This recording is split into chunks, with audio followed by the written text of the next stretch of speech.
Hello viewers, সবাই কেমন আছেন? আশা রাখি সবাই ভালো আছেন। আজকের আলোচনায় থাকছে ফরেক্স ট্রেডিং এর সুবিধা ও ঝুঁকি। ফরেক্স ট্রেডিং এর ফরেক্স মানে হলো ফরেন এক্সচেঞ্জ, যার মানে দাঁড়ায় বৈদেশিক মুদ্রার লেনদেন, অর্থাৎ একদম সহজ ভাষায় বিদেশি মুদ্রার আদান প্রদানকেই ফরেক্স ট্রেডিং হিসেবে গণ্য করা হয়। ফরেন এক্সচেঞ্জ এফএক্স ও ফরেক্স নামেও পরিচিত। 2019 সালের এপ্রিল মাসের হিসাবে বিশ্বব্যাপী প্রতিদিন 6.6 ট্রিলিয়ন ফরেন এক্সচেঞ্জ সেটেলমেন্ট করা হয়। ফরেক্স মার্কেট হচ্ছে বিশ্বের সবচেয়ে বড় ফাইন্যান্সিয়াল মার্কেট। কমার্স, ট্রেডিং বা ট্যুরিজম এর মতন জনপ্রিয় সেক্টরগুলোতে এক দেশের মুদ্রা অন্য দেশের মুদ্রায় পরিণত করার ব্যাপারটিতে দারুণভাবে যুক্ত বলে ফরেন এক্সচেঞ্জ বা ফরেক্সের মতন জনপ্রিয়। চলুন জেনে নেওয়া যাক ফরেক্স ট্রেডিং এর সুবিধা ও ঝুঁকিগুলো সম্পর্কে বিস্তারিত। ফরেক্স ট্রেডিং এর সুবিধাসমূহ।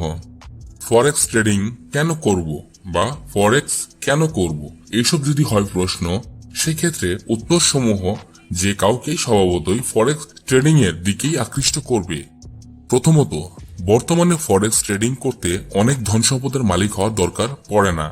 যে কেউ মাত্র $50 ইনভেস্ট করেও ফরেক্স ট্রেডিং এ ট্রেডার হিসেবে কাজ শুরু করতে পারেন। দিন দিন ফরেক্স ট্রেডিং এর চাহিদা ও জনপ্রিয়তা বাড়ছে। আবার ফরেক্স ট্রেডিং করার জন্য আহামরি কোনো সরঞ্জামের প্রয়োজন নেই। আপনার কাছে থাকা ইন্টারনেট যুক্ত যে কোনো ডিভাইস, যেমন কম্পিউটার, ট্যাবলেট, এমনকি স্মার্টফোন এর সাহায্যেও ফরেক্স ট্রেডিং শুরু করা যাবে।